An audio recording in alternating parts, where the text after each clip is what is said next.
If you're a gamer who grew up with a computer in the 80s, then it's pretty much guaranteed that Bionic Commando played some part in your childhood. Contrary to what American internet nostalgia would have you believe though, most of us Brits didn't grow up with a NES version. Nope, we were weaned on the Spectrum, Amstrad and Commodore 64 ports of the teeth-grinding, pube-pulling, fist-clenching, hard-as-nails arcade version.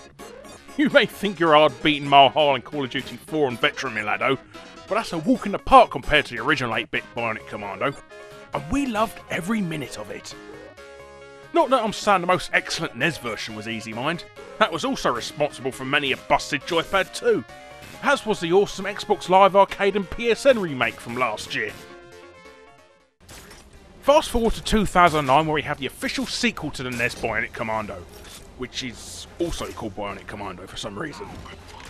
Only Capcom could get away with giving 3 completely different games the exact same name. Still, could have been worse, and we could be playing Bionic Commando Turbo Hyper Generation X Edition. Anyhow, I digress. You play as Nathan Rad Spencer, the hero of the original game. Despite his ginger Trustafarian hair and laughably 80s nickname, no one would dare mock the man for fear of a backhand from his mighty bionic appendage. In the years since his NES adventure, the world has somehow taken a disliking to people with bionic arms, and old Rad is about to be executed for his war crimes. Despite the fact he saved the world from an evil army trying to resurrect Mr. Bronson from Grange Hill.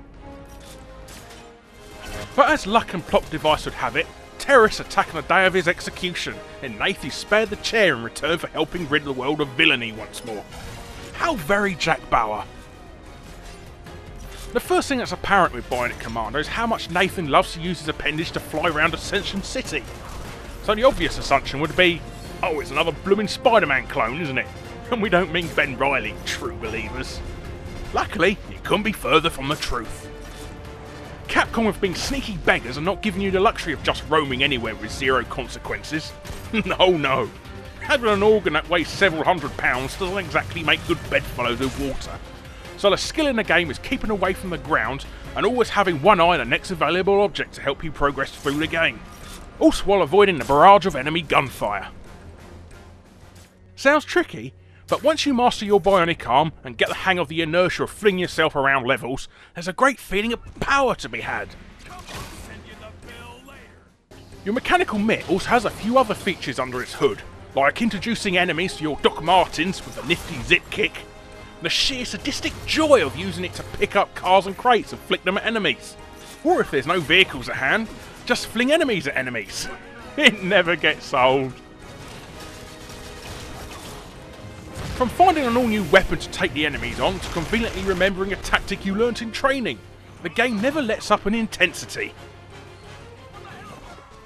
Should you ever get a little lonely in single player, there's plenty of entertainment to be had with its online multiplayer mode. The simple joy of being able to swing around arenas and tactically use your arm to quickly escape can make a normal deathmatch game feel quite refreshing. You can even use a lot of the tactics from single player, such as zip kicking and the death from above to annihilate your opponents.